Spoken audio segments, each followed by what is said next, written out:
Hello and welcome to episode 20 of Pitchmasters with me, your host, Danny Fontaine. In February 2001, 17 anarchists got together in a ski lodge in Utah. They had no fixed agenda, but they spent 2 days in lively conversation, resulting in what we now know as the Agile Manifesto. They had no idea how big this would become and how their ideas would change the world. And one of those 17 people was Jim Highsmith. And on this episode, Jim tells me the story of the birth of Agile. So grab a drink, sit back and relax. This is Pitchmasters. Jim Highsmith, my absolute honor to have you on the podcast. Thank you so much for joining me. We've got a lot to talk about. You are world renowned in many circles, but before I say too much, how would you pitch yourself to people who perhaps haven't heard of you before? Well, thank you, Danny. I appreciate the opportunity to kind of talk. I guess today I could sort of describe myself as an agile pioneer. I've been doing it for 30-some years now. And what I've grown into over that period of time is more of a storyteller. So I also would say that I'm somewhat of a storyteller because I found that's a much better way to communicate with people than, for example, I used to have bullet points on a PowerPoint slide. I took all of those out years ago.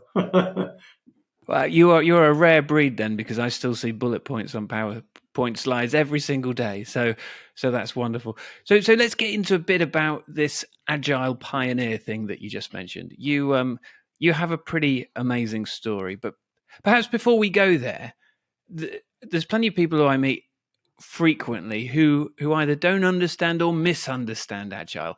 I'm quite interested to know how you actually explained in layman's terms what is agile.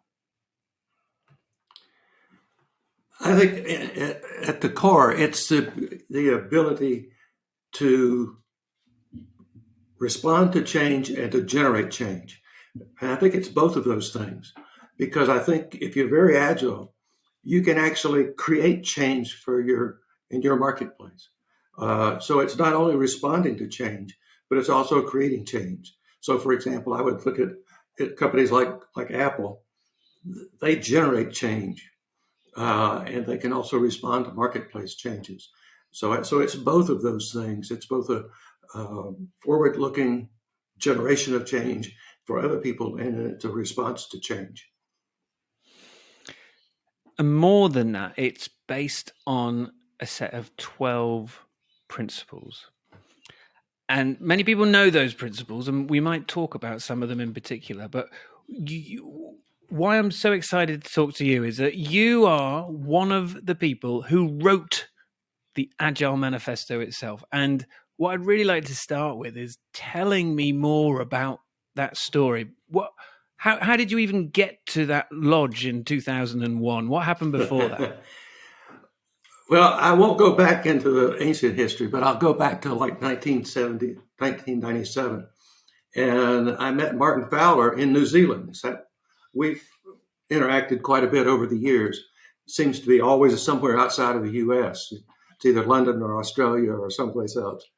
And we got to know each other a little bit. And then he introduced me to Kent Beck. At least I think he introduced me to Kent Beck. When I was talking to Martin about our memories, we figured out that was the only way it could have happened. And Kent and I exchanged manuscripts before my adaptive software development was published and before his Extreme Programming Explained was published.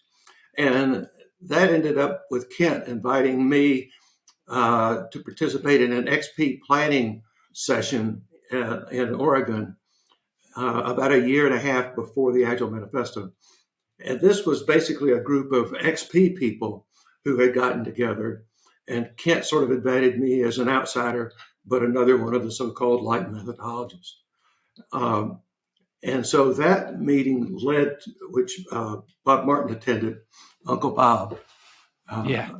he attended that particular meeting and got the ball rolling with an email the next year that started the Snowbird meeting. And so he invited a bunch of people and asked us, do we have other people that we knew of that might be invited, and came up with this group of 17 people. There was some back and forth about the location for a while, and we decided on Snowbird. And so Alistair Coburn and I sort of facilitated the logistics of going to Snowbird for this particular meeting. So that's how it really got started.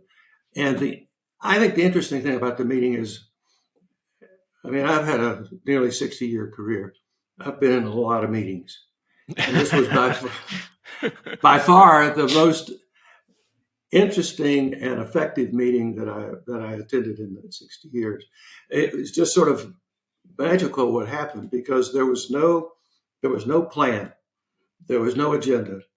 We didn't have anything in mind when we started. We just wanted to get together and see what we could do as a group of like methodologists.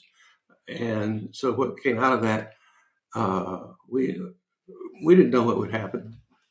We get blamed for a whole lot of things these days. This was a 2-day meeting, and in the 2-day meeting, we wrote the value statements. And then after that, in about 3 months or so, we wrote the principles online back and forth. So we got a lot more accomplished in 2 days than you might imagine. Yeah. So for those people who don't know, Snowbird is the name of the ski resort, which is in Utah. Right. So when you were kind of pulling up to the ski resort, did you have any idea in your mind how significant this was going to be? Did you have even an inkling? I think as the meeting wore on, I thought we had something. Yeah. But I never would have imagined it would have persisted 20 plus years. Yeah. Or be a worldwide movement. And so that really surprised me. And I think it surprised everybody that was there. So in the meeting, you said you wrote these 4 value statements. Tell me more about how they even came about from 17 people all chiming in over 2 days. And you also have to realize that these are not only 17 people, but these were 17 type A's. Right. These are red people. Yeah. And all of whom were teachers or facilitators. And right. So there was at least one point in the meeting where somebody was facilitating and somebody else didn't agree with his facilitation, what he was doing at the time. And so we had to make this rule really quickly that whoever was facilitating got to set the rules for what they were doing. Excellent. And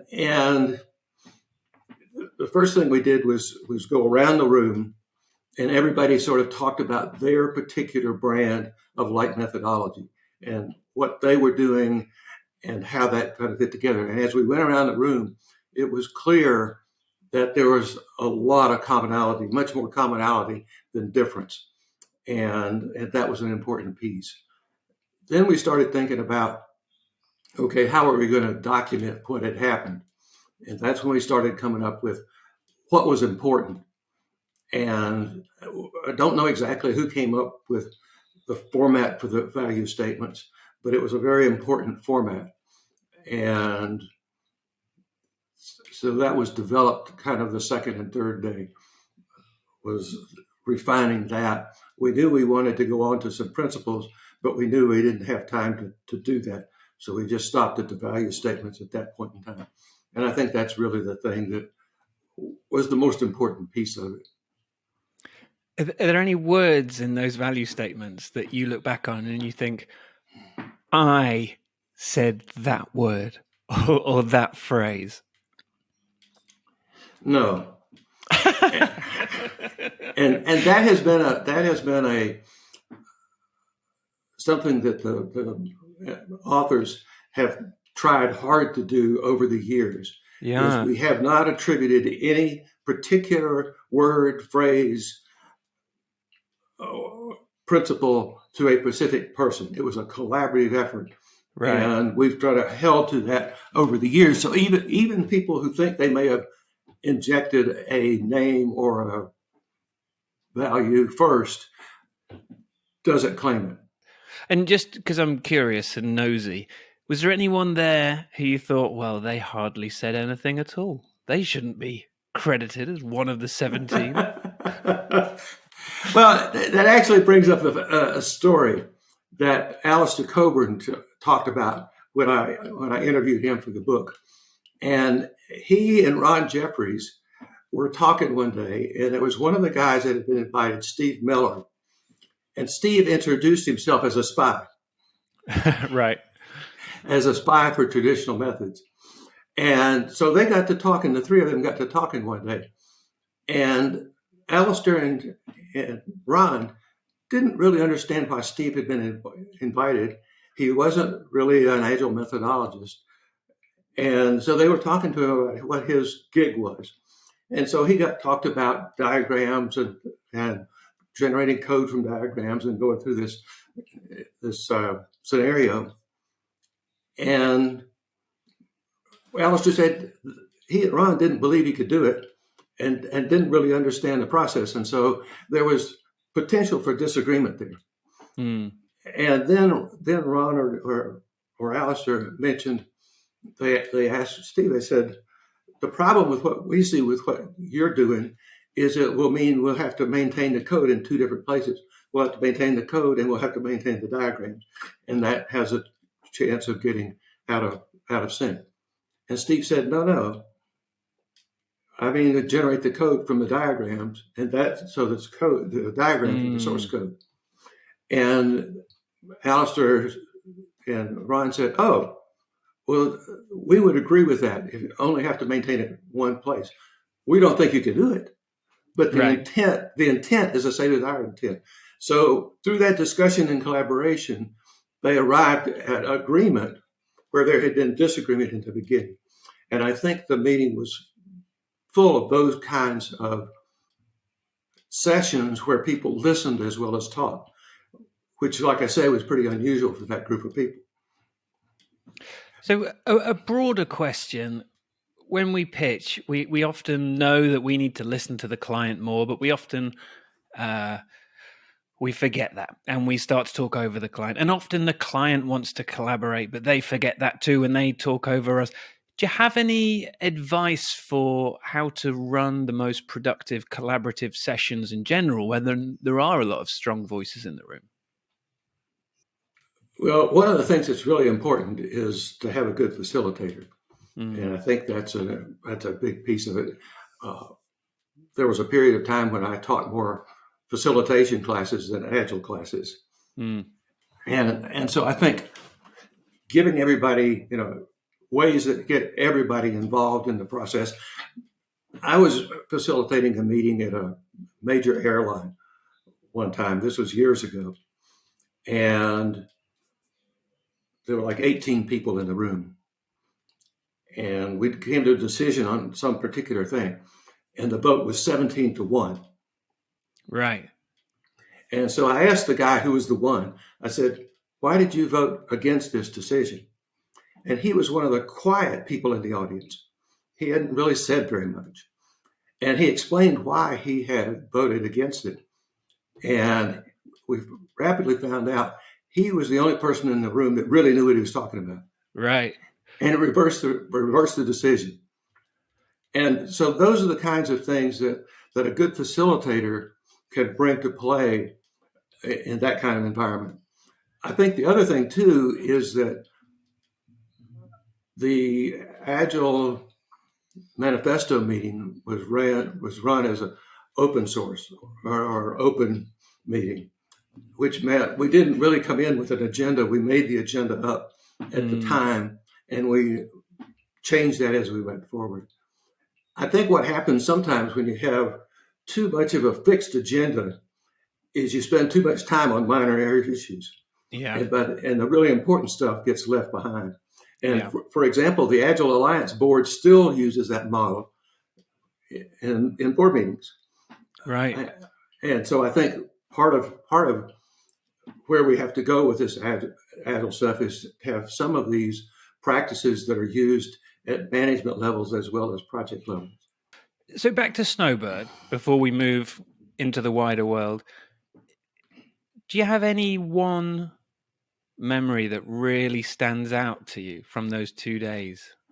I'm not sure there's any one particular moment. I think when we started writing the manifesto value statements, and somebody came up with the idea of this over that.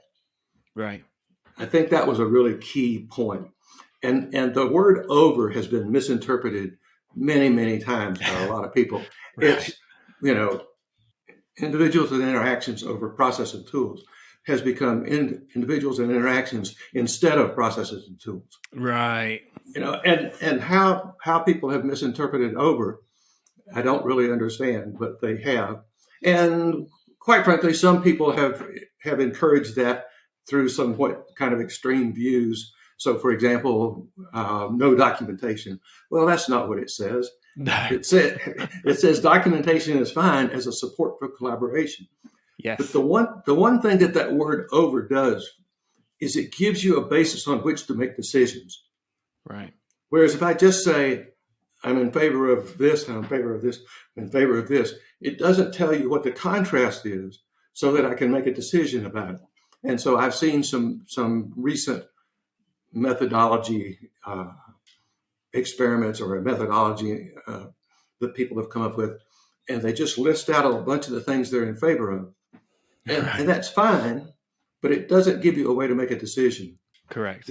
The other thing that I think was important, and we can get into the details of this a little later, is that the manifesto, the value statements as written, were really inspirational to people. And I think a lot of people forget that. It really changed the mindset of a lot of different people, and they were very passionate about it in the beginning. And I think we may have lost some of that. Yeah, well, I can certainly agree with that firsthand. And the way I was introduced to Agile was in a clunky way. I didn't really know what it was. I just joined a company who were using it, and I immediately started working in Scrum. And it's very easy to mix all of these things together. And when I finally realized that Agile is really about this set of guiding principles that allow you to make these decisions, then it becomes all of a sudden incredibly clear and, like you say, inspirational, because you think, yes, that is how I want to work, even regardless of what the details of that working actually is. And yeah, to your point, I still hear today people saying, Agile, doesn't that just mean that you don't need a plan and you don't need to write anything down? Well, I had to interject. There was a post on LinkedIn not too long ago that was talking about all of these things like no documentation. And I'm thinking, I wrote something about, can't we come up with any new complaints about Agile? Yeah, exactly. That one's 20 plus years old. Yeah. Bit of a broken record, that complaint. Yeah, exactly. So you wrote these 4 values. Were you aiming for 4, or is that just how many you came up with in the 2 days? I think we were looking for a minimal set. I'm not really. Anytime I see something that's been written that has more than about 4 or 5 bullet points on it, I go right on and read it past it. Right. I really think if you can't reduce it to 3 to 5 really important things, you haven't thought about it enough. And so I think that's one of the reasons that we only came up with 4, and we left the rest of that to principles. But we really wanted the value statements to be very concise and not very many of them. So you left Snowbird, not sure what was going to happen next, I assume. And it sounds like what happened next was quite a few months of email exchanges to get to these 12 principles. Same question, was it? Were you thinking of the 12 commandments? Were you trying to get to 12, or is it just that's when everyone dried up? That's what we came up with. I don't think there was any notion that there should be 10 or 12 or 8. Yeah. So how did you know when you were finished with the Agile Manifesto in its first form? Well, with the principles, we finally just said, we got to get them published. Right. Because it's been long enough. Yeah. It's been long enough. And people were more apt to tweak them over email than they had been in person. Right. And so there were a lot of tweakers in the group. Yeah. Who and finally we said, we got to get these things out. They're not perfect, but let's get them out there.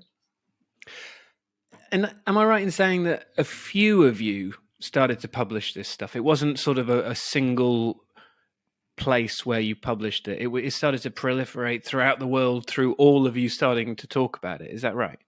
That's right. Martin Fowler and I wrote an article on the 17, it was on the front page of Software Development Magazine, 17 anarchists write a manifesto or something like that. So Martin and I wrote an article. Alistair Coburn and I wrote an article for IEEE software. Several other people wrote articles that began to be published in national magazines. And we started talking about it in conferences. And at that point in time, there was probably more conference sort of talks that promoted Agile then, because there really wasn't a lot of social media at the time. However, there were two things that happened that were really important. One of which was that Ward Cunningham, who originated the wiki, kept a wiki going about XP and Agile, and that gave people a forum. The other thing that happened, and Ward was responsible for this too, when he posted the Agile Manifesto on a website, he also gave people an opportunity to sign it.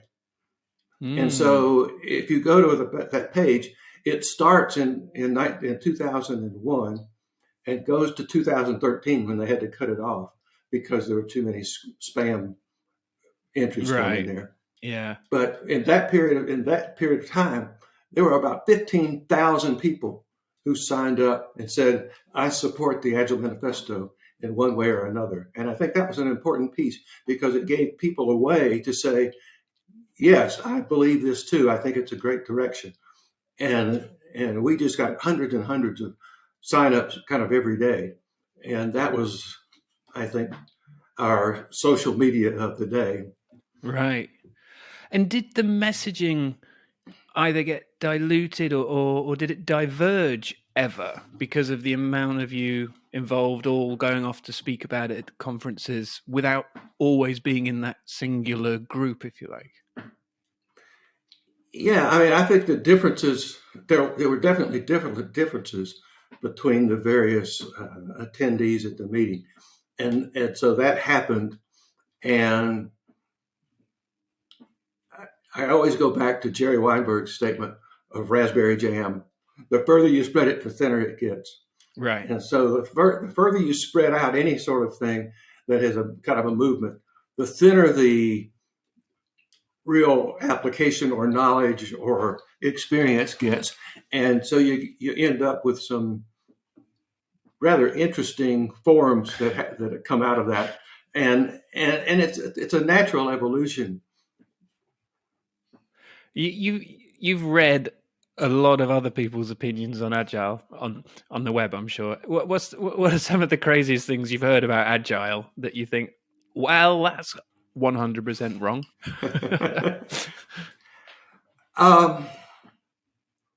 Well, I think it's the normal kinds of stuff. No documentation. You can't plan. You can't do fixed anything. One of the funniest things I've ran into, and this gives you an idea of the difference between some of the manifesto authors and what they were talking about. So I was in Germany. I was actually in Munich with a client, and there was a meeting that was like 18 different software development managers from their different divisions sitting around. And I was talking to them about my views of Agile project management. And these were second and third level managers. These were not, project managers. These were several levels up. And so one of them said, our Scrum consultant says that we can't ask how much this is going to cost or how long it's going to take or what the feature set's going to be. What do you think of that? And I said, I think that's bullshit. You know, Yeah. management has every reason and actually obligation to ask those kinds of questions because they have fiduciary responsibilities. And so you can't say, no, we can't give them that kind of information. And I asked them, I said, and what do your senior managers think of that kind of approach? And they sort of grin. Obviously, the senior managers didn't think much of it. But that's Right. one of the outcomes that probably a lot of the manifesto signers would not have agreed with, but some of the other ones would have agreed with it, because I think each one of those things, the Agile approach was countering something that had gone before that had been taken to extremes. Ed Jordan wrote a book in the 1990s called Death March Projects, which talked about all the projects that had really been death marches because the plans and the estimates were way off, and yet they had people working really, really hard day after day after day to try to meet these plans that were unrealistic in the first place. And so the opposite of that is no plans. Right. And so some people went too far the other way. Yeah, I'm lucky enough to have read your book already. It's coming out next month, and we'll get onto the specifics of that in a minute. But it did make me laugh when you talked about the waterfall approach, and there's a magic triangle missing between all the stages, which is how do you actually get between them? Yeah, and I think that was one of the things that people were trying to do with automation in the 1990s. They thought they could actually bridge that gap between diagrams and code automatically. And it turned out to be a lot harder than they thought, because it's not a cause and effect kind of thing. It's a different switch when you go from requirements documents to design. And therein lay the biggest fault, I think, with waterfall, was the fact that the communication between those phases was documentation, and the documentation was not enough. That the documentation was important, but what was most important was collaboration and explaining things to people. I once was with a company in New Jersey, and the architecture group had just delivered this fairly comprehensive corporate architecture report. And I asked the development staff, I said, what did you think of that? And they said, well, we really didn't understand it. We just tossed it away. And then I went back to the architecture group and I said, how many meetings do you have lined up to explain this document to the development staff? And they said, oh, we don't have time to do that. It's obvious what's in the document. Right. And obviously it wasn't. It must be amazing for you, though, seeing how big it's grown and how widely accepted and implemented it's now become across the world. And, it's still growing all the time, it seems. Talk to me about that a little bit. Well, it's kind of daunting in a way to realize the impact that it's had on software development and really on the world. And you think of, this was actually generated by 17 techies. Right. And to think 17 techies got together and wrote something that kind of changed the world is one area is pretty flattering, but in another it's like, really? We actually did that? And one of the things that I thought is particularly ironic is that the first value in the Agile Manifesto is about people and their interactions, people and teams and their interactions and how they collaborated. And so you had 17 techies that came up with a people-oriented value. Yeah. And I think that's kind of ironic. That's pretty incredible. You wouldn't have predicted that. No. Did you think about, either as on your own or as a group, how you would pitch Agile to the world and how you would almost market it to grow it? Or was it completely organic and I guess sort of snowballed all over the place? I think it was more organic in that each of the manifestos signatories sort of went off and did their own thing. So the XP people went off and they pitched it a certain way. And the Scrum people went off and pitched it a certain way. And I and Alistair went off and pitched it a certain way. And I think those began to be, there began to be differences in those particular ways. But I think that there were a lot of articles that were written. There were a lot of conferences that people attended. And the other thing that happened is we started to set up some organizations like the Agile Alliance. So the Agile Alliance was established within the year after the Agile Manifesto was written. Some of the Agile Manifesto's authors participated in that, some didn't. So the Agile Alliance was established. The Scrum organization was established. So there were both articles, speeches at conferences, and organizations that were set up. As I was looking back through some emails, historical emails, I actually found the original documents for the Agile Alliance, which I sent on to the Alliance as part of the historical record. But the Agile Alliance budget the first year was $7,500. Right. Yeah. Says a lot, doesn't it? And now the conferences, have 2,000 people at them. Right. And did you have a certain way of pitching it when it first came out? And you must have been up against a lot of naysayers as well. I can't imagine everyone just accepted it and ran with it because it's quite radically different than what came before it in a lot of ways. How did you do it? You've already mentioned you're a storyteller and you don't like a lot of bullet points on slides. Did you hone a story for people who were unaware of kind of the power and of what Agile is? Yeah, and some of it was conceptual in terms of the manifesto and some of the things that were behind that. One of the things that I talked a lot about was the analogies to complex adaptive systems. Several of the manifesto's authors use that as sort of a conceptual or theoretical background for some of the things, because we were trying to talk about things where previously people had thought about things in terms of being prescriptive, and they could plan ahead with uncertainty that was growing in the marketplace or in the world. You no longer could be predictive. You had to approach planning from a whole different perspective. That plans were something that give you a guide, but they weren't something that were fixed in time or space, and that was a big difference. Let me just give you one small difference that in terms of the way management had to think. So with a planned approach, with a traditional approach, you did all this planning up front. So you were very confident that this project was going to work because you'd done all this planning up front. As you got towards the end of the project, you lost confidence. Right. Because all the tests were crashing. You weren't getting all the features you wanted. The deadline was approaching.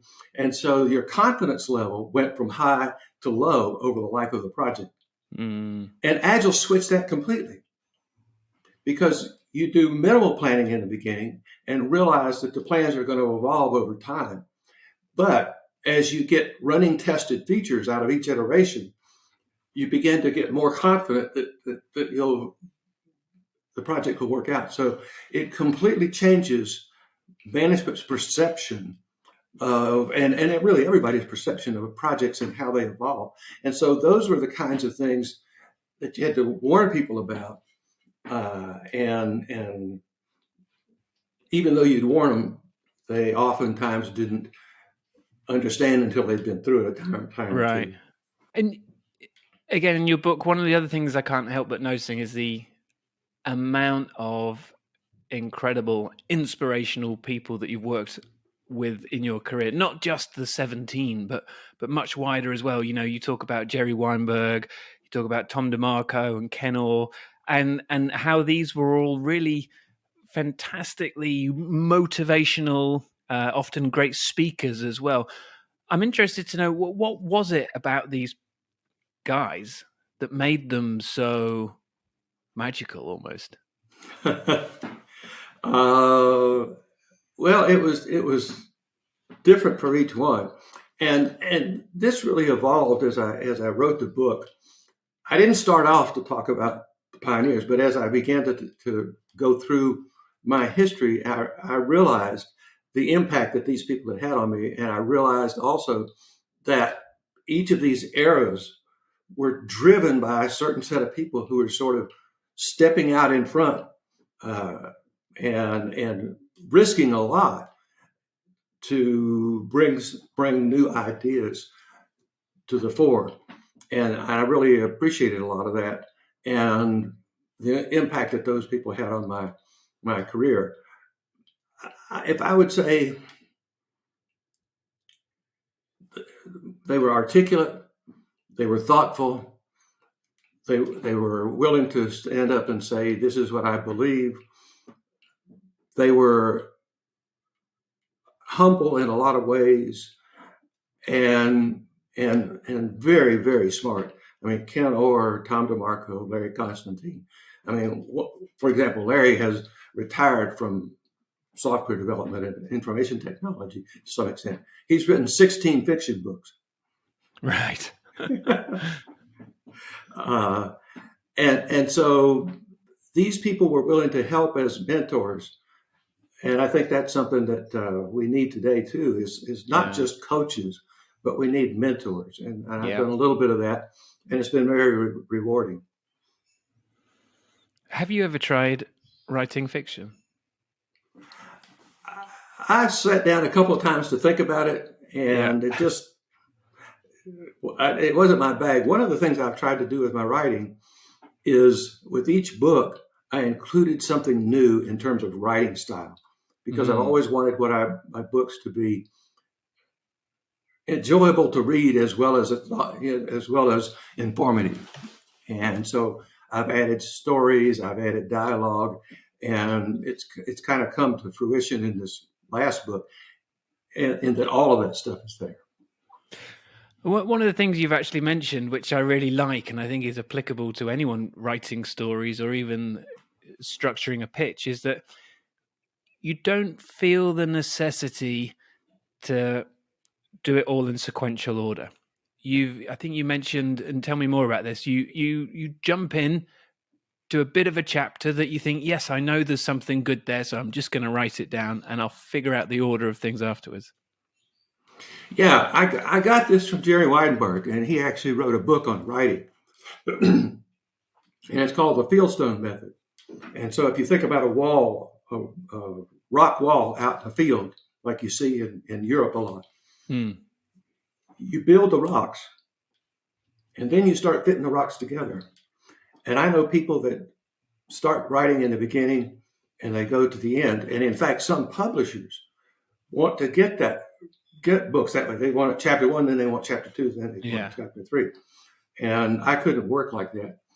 So it takes a lot of reorganization. This last book, it's interesting. The first book and the last book were the most challenging in terms of organization, because I had so much going on that I had to kind of keep tied together.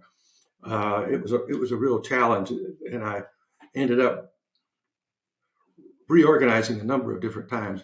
I think new writers oftentimes don't understand the degree of which you spend time editing, and rewriting, and throwing away and adding back. It's an incredible time sink, but it's what makes it. It's what turns it from just stuff into something that's enjoyable to read.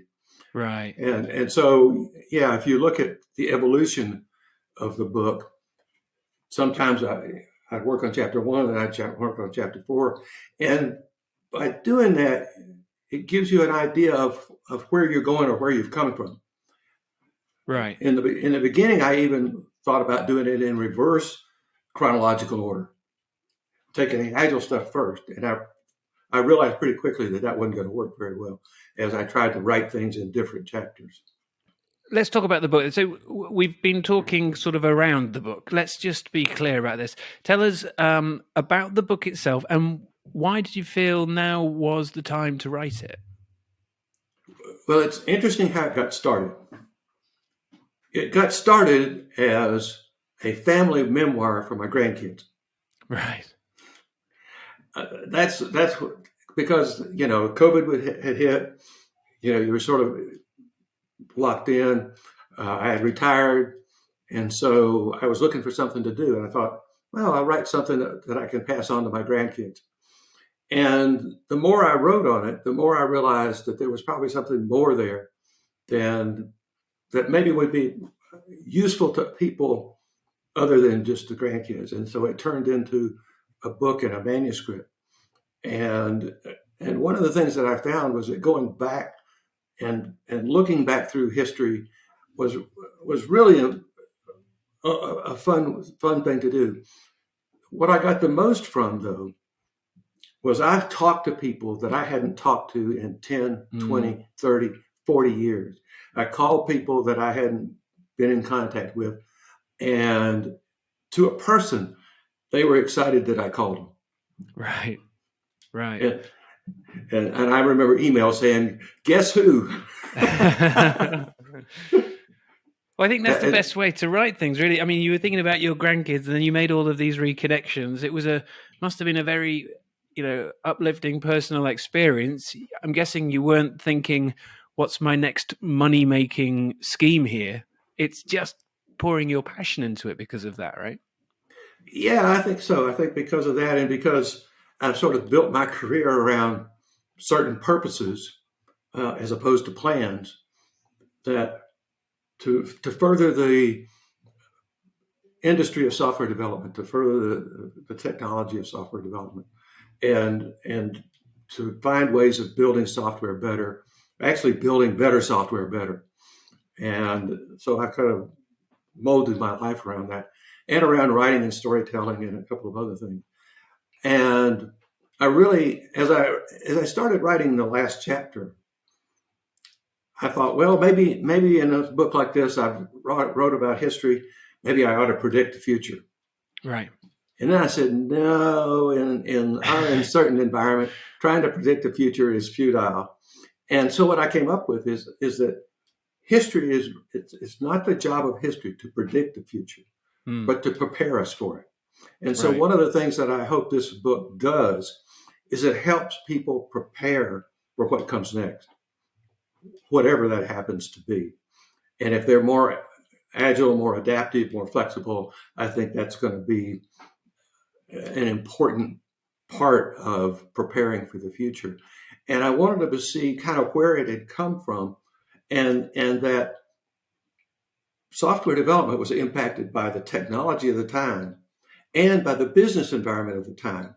And so back in the beginning, when I started working, and you had punch card input and printed paper output, and from when you hit the enter key, it was probably 12 or 14 hours before you got any output. and people today can't imagine that kind of response time. But we had to respond to that technology and that management environment. And so that's one of the things that made the book a lot of fun, is going back and trying to think of not only what happened, but why did it happen? What were the conditions under which the Agile Manifesto kind of took off? It wasn't in isolation. There were some technology issues, and there were some business issues that helped propel the Agile movement. So it wasn't just Agile by itself. And so that was, all of those things were what really drove me to write the book. And it's interesting. I think that's what drove the manifesto authors in writing the manifesto. I really believe, while every one of us wanted to, go out and make some money off of this thing. Of course. Yeah. Of course. But the heart of it was that we wanted to impact the industry. And we realized, we actually talked about this, that what we wanted to do is try to grow the pie so that everybody participated in that growth, rather than compete amongst ourselves. There's a word that was in use several years ago that's not much in use now, co-opetition, Right. where you cooperate with people and you collaborate with people. And I think the Agile community has done that maybe better than some others, although other communities that do that too. Some of the scientific communities in particular. And let's just talk about the title, because we haven't even mentioned it yet. Wild West to Agile. How did you come up with that? The title was an interesting evolution. Mm. And one of the things, for example, in the beginning, I forget, I'd have to go back and look up what the title was, but it just had software development in the title, and then a historical memoir. Right. And the marketing people at the publishing house at Pearson didn't want the word memoir in there. Right. Because they were concerned about where booksellers would put it. Yeah. What categories Amazon would put it in. If you look at memoirs that are written by people in the information technology field, you can count them on one hand. Right. And so there are not many out there. And so that's both an advantage and a disadvantage, because the disadvantage is they don't know where to put the book. Right. So that's one of the reasons that book kind of evolved. And then it revolved into, rather than history, sort of a Wild West to Agile, which kind of indicated the different eras. And so we were working on the title right up to the end. And all of this stuff sort of evolves over time. For example, in the beginning, I had to address the question: is this going to be more history, or is history going to drive the book, or is my personal experiences going to drive the book? Mm. One had to be primary. And in the beginning, it was a history, and it shifted to my personal history over time. And one of the things I talk to people about is the fact that, I'd written books about stuff before, about project management, about software development, about methodology, agile methodologies. So it was written about stuff. And here I was faced with the prospect of writing about me. And that's a daunting prospect when you take some of yourself and you put that out there in the world for everybody to look at and complain about and comment on. And I got some really encouragement from people like Martin Fowler and some of the other reviewers of my book to continue to put more of the personal in it. And so over time, there was more of that personal in it. It became the driving backbone of the book. And I think it was the right way to go, but I had some serious anxiety moments over that direction. I mean, the nice thing is, though, your own career and your own history is intrinsically tied, especially, the way you wrote it, to how technology advances, as well as how kind of project management and methodologies have advanced as well. And for me, I work for IBM, and you mention IBM quite a lot throughout the book. And it's quite nice for me looking back at some of IBM history as moving through the ages, as you were as well. Do you ever? What do you think about IBM these days? Well, it's interesting because I don't get too heavily involved. But one of the best books that I have read recently is Ginny Rometty's book, Good Power. Yeah, I just love that book. Yeah, and in fact, I'm going to write an article and take some of the ideas that I have in my book about what makes for an agile, adaptive leader, and take some examples out of her book, because I know people in the agile community are always complaining that leadership doesn't get it. Yeah, I think Jenny got it. Yeah. Well, that's interesting. Have you seen any good applications of agile outside of software development? Well, I think that Gil Broza is a friend of mine who's written a book, and I forget the exact title, about applying agility to anything beyond just software development. And I think some of the ideas about collaboration, about trying to predict the future, about how you respond to uncertainty, about excellence of product, I think some of those ideas go much beyond just software development. It's interesting that I think some people have read the manifesto, and they take it as a prescription or as a this is the word. If we talk about code, that means it's for software development. But I can replace that word code with product, and I'm completely okay with that. And so I think that there are some of those basic value statements have wider applicability. Now, maybe you need to tweak them if you wanted to use them in other contexts. But it's kind of interesting. In my project management books, I use different value statements and talk about those different values, but they all can be derived from the manifesto statements. And I don't have any trouble doing that. Some people want to look at that as, well, think of the interpretation of the U.S. Constitution that we go through, that the Supreme Court has to make. They're constitutionalists who basically say the words are the words, and we're not going to try to interpret anything further. And there's some people who say we want to look at the intent that was 300 years ago. Things have changed a little bit. Maybe we need to reinterpret those words to a modern era. And I think that same kind of thing goes on with the Agile Manifesto. You have strict constructionists, and then you have people who are willing to kind of take those values and extend them into other areas.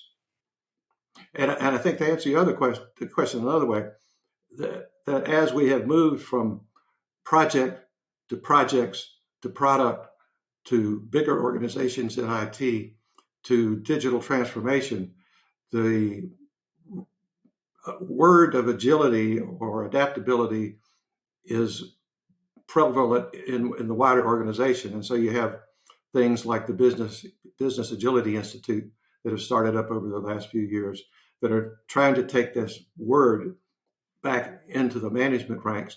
And there's also a group of management theorists who are coming at the ideas of agility from their perspective. So these things are sort of reinforcing each other. Is anyone else, do you feel like others are flying the flag and pushing it further and further forwards as you perhaps take more of a step back?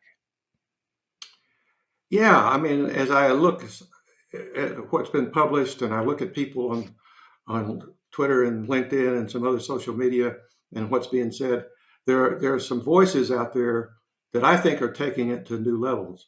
And I think that's one of the things that we need to do. One of the things that I have thought about quite a bit is, where does Agile go from here? Right. And how do we return to the kind of the inspiration and passion and excitement that Agile started out with? And really, I kind of wrote down a statement that says, how do we continue to instill agility and adaptive leadership into our enterprises at all levels? So I think there's still a lot to be done. And I see people moving in that direction. And I think it's a very positive direction. Whether they use an Agile methodology, whether you use Scrum, or whether you come up with something new called Excalibur. Right. I think that some of the Agile stuff is still valid, some of it isn't. And that one of the things that needs to be done is to figure out what of the stuff that's in Agile today that expired people 20 years ago needs to stay. And what is the stuff in Agile that's kind of out of date? It needs to change. And I think we're in that era now of trying to figure out that transition. Well, that's really interesting, because perhaps the magic of it was partly because it was such a big contrast. It was so new. It was taking, you talk about the different phases in your book from Wild West through to Agile, but there's a lot of very rigid phases in between that. And this was very freeing, I think. It's why you were called an anarchist. Can it stay exciting? Can it feel anarchic after 20 years of tweaking, I guess? I think it can. How long has Apple been a leader in their brand is all about creativity and innovation and nonconformity and those kinds of things. So all of their products support that brand idea of why Apple. What is the basic fundamental beliefs and ideas behind Apple's brand, as opposed to the products, which is really the implementation of that. And so I think the same thing is possible in the Agile world. Yes, I don't think there's the same kind of tensions that there were 20 years ago, but there are other kinds of tensions. For example, where are we going in this world? I mean, between climate change, geopolitical, economy, COVID, the fallout from COVID, where are we going and what's going to happen? And I think that's really up in the air. And so what we need is more positive responses to that at all levels, be it international, national company level. And that I think that agility is one of those things that can help at all of those levels. And that's taking it a little far, but I think that I've seen a lot of organizations that have applied agility to much more than just software development. And I think that's a positive trend. So I think are there things to get excited about today?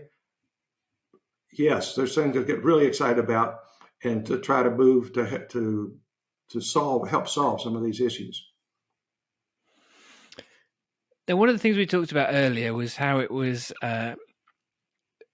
interesting that a bunch of techies got together and wrote stuff that was quite people focused. In the same kind of thought, you, a self-proclaimed techie, became VP of Sales and Marketing at one point. Is that right? Yeah. Because to me, that is a juxtaposition, knowing a lot of marketing people and knowing a lot of techies. How did that happen, and how did you adjust to being sales and marketing guy rather than technical guy? Well, the job I had at the time was a systems software development manager for a company in Atlanta, Georgia. And we had been using these structured techniques from Ken Orr. And it was the job I had at this particular company was probably the best job I'd ever had in terms of what I was doing and who I was reporting to and the company itself. And I really enjoying it. And Ken Orr called me up and he said, "Would you like to be head of sales and marketing?"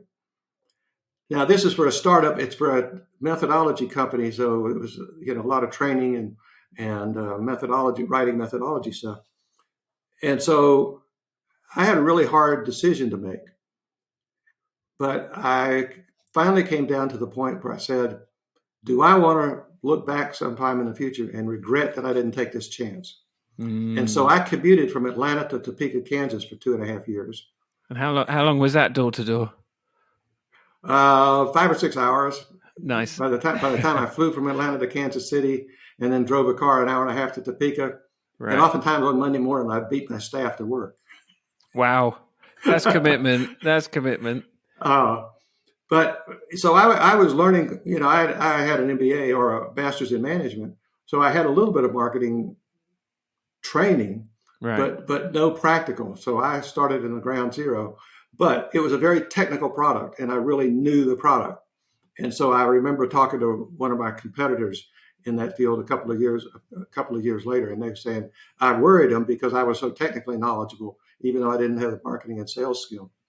But one of the things that did for me is it gave me an opportunity to understand a completely different function in an organization. And, I'd worked on technical projects before where there'd been a lot of pressure. But I actually was on the West Coast sitting in a conference room by myself with 5 or 6 people from the company I was pitching to, writing a contract.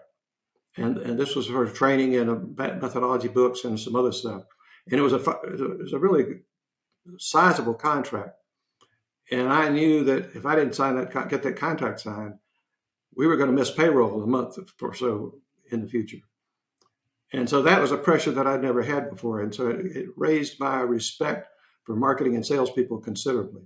And how did you go about pitching the product? Because you were a very technical person, and one of the traps that we fall into sometimes is that when we pitch, we forget that other people aren't as technical as us, and we also forget that we are humans with emotions and perhaps don't connect on that right level. Did you find that when you were pitching, or were people wanting the technical spiel, if you like? I probably didn't connect with that enough in the beginning. I know some of my early presentations were overwhelming. Right. Because I wanted people to understand all the details, Yeah. And I learned over time that probably wasn't the best way to go about it. Right. So I did learn, and And that actually started some of my writing when I was actually writing marketing copy. And to this day, so I was talking to somebody not long ago about how I started off with the book. And I said, the first thing I wrote was the back cover, the marketing pitch, because Right. it had helped me kind of focus in on what the primary goals of the book were. And so I think that time in marketing and sales, although it was only a few years, really helped me understand another part of the business. And I did everything from cold calling to putting together booths for conferences, Right. to managing a couple of salespeople who were at each other's throat constantly, which is, I had two territories in the country, East and West, and somehow they couldn't stay in their territories. Right. You were the referee. I was the referee, Yeah. but it was fun. It was a great experience. And one of the stories I tell about Ken Orr is that he was a brilliant guy, very articulate, very knowledgeable, and his mind just went speedily. And he would Right. run in my office 4 or 5 times a day with a new idea. Right. And so pretty soon my desk was full of new ideas. And so finally I said, Ken, we have to do something about this. I said, I'm going to take all your ideas. I'm going to write them down. But I said, I'm not going to act on one of them unless I get it 3 times. And he said, fine, that sounds pretty good. We had another manager in the company who didn't do that, who tried to respond to every idea that Ken had. And at the end of the month, he wouldn't have gotten his job done. And Ken would harass him because he hadn't gotten his job done. Right. And his response was, but Ken, you gave me all these ideas and I worked on those. Well, it comes back to agile principles, doesn't it? It's the value of the things we don't work on. That's right. And I think one of the things that I used to pitch to people was that one of the advantages of agile was all the stuff you didn't do. Right, exactly. I had a friend of mine who I did some work for his company in terms of installing an agile approach. And then he went out on the conference circuit and was talking about this project they had with the marketing department. And they sat down with him and they said, what do you need? And he said, we need these 100 features. And they said, fine, what are your top 3?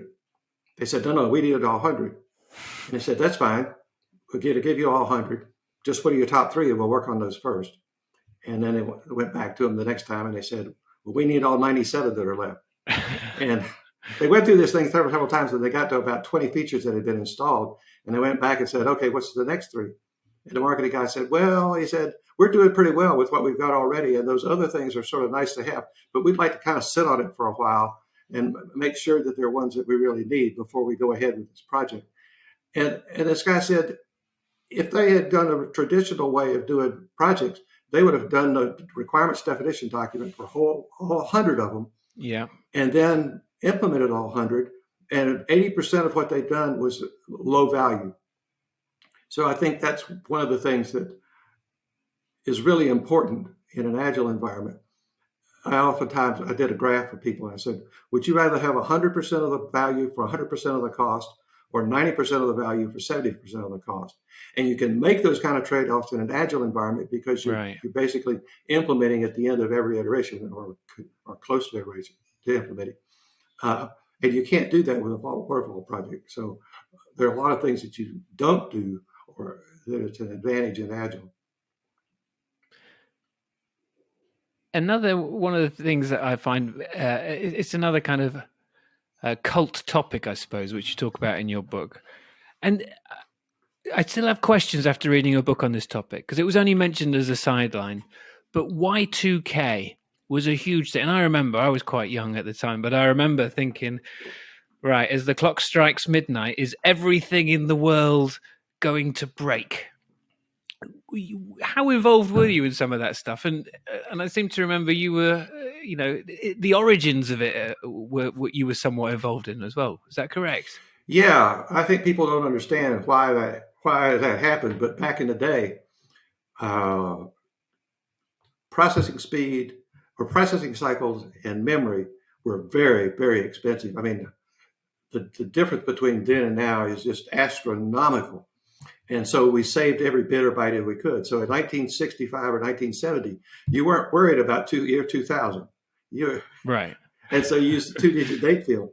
And I wasn't as involved in Y2K as some of the people that I work closely with, like Ed Jordan. And Ed was doing conferences and talking a lot about Y2K and the potential problems. And funny story about Ed, he even moved to the kind of a remote town in New Mexico for the event. Right. And because he was really scared, he was really didn't want to be in a big city because he lived in New York. Right. So he wanted to be in a small town, and so to see what the impact was. And so his kids played a trick on him. The morning of the changeover, they ran into his bedroom and said, Dad, New Zealand and Australia are offline. we can't, there's no contact. Love it. Because they crossed the line first. And so he sprang out of bed, and then they started laughing. That's brilliant. So I don't talk much about it in the book, but one of the things that I think is that it drew an enormous amount of resource out of IT shops during a critical period of time when it transitioned to the internet, and therefore delayed some of the implementations of applications that needed to be done. There was a huge transition during that period of time from it was caused by the internet, GUI interfaces, and to some extent object-oriented programming. And that was the move from systems that were oriented towards internal people to systems that were oriented to the customer.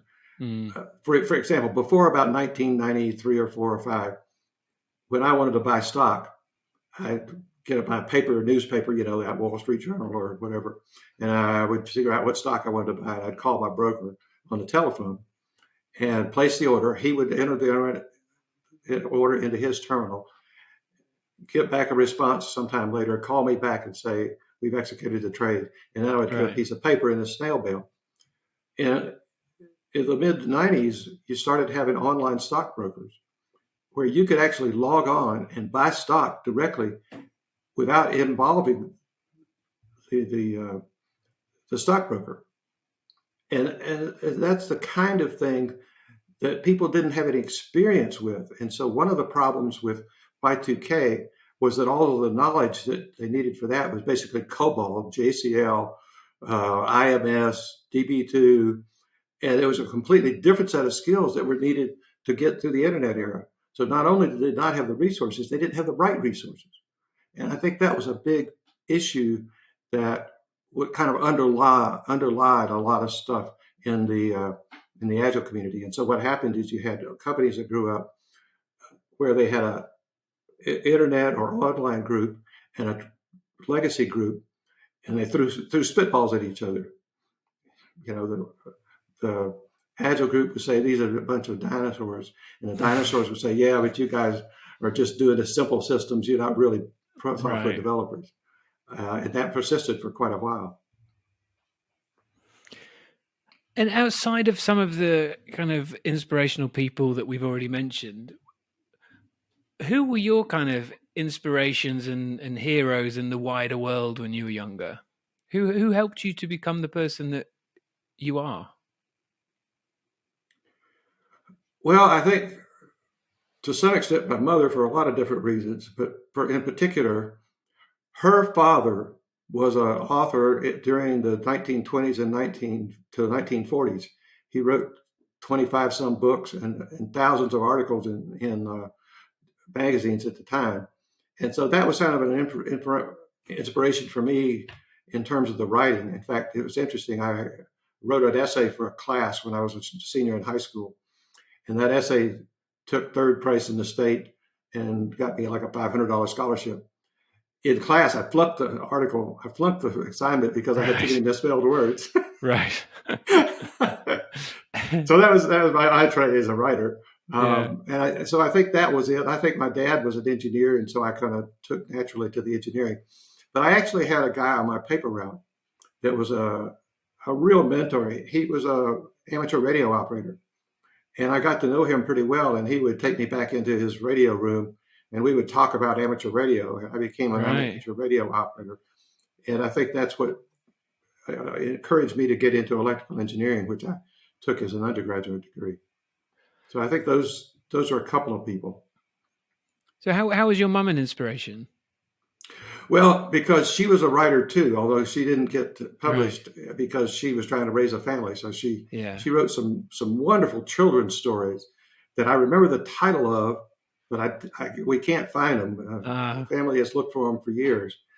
So I was encouraged both by her and by her father in terms of writing, but she encouraged me all along in the writing part of it. Let's talk about the details of the book. When is it coming out? Where can people buy it? The release date is May 31st from Pearson, and Amazon says it'll be on the shelf in the warehouses at Amazon by June 10th. I'm hoping for a little better schedule than that. The printer has been a little ahead of schedule on some other books, so I hope it's a little bit ahead of schedule on mine. But formally, the 31st of May for the release, and it'll be available it won't be available in many bookstores, I don't think, but it'll be available from all the online sellers, Amazon, Barnes & Noble, and other sellers. Also from Inform IT, which is the Pearson site, it'll be available there at somewhat of a discount. So, Jim, it's been an absolute pleasure. I've learned an incredible amount from reading the book, but I've learned even more from speaking to you as well.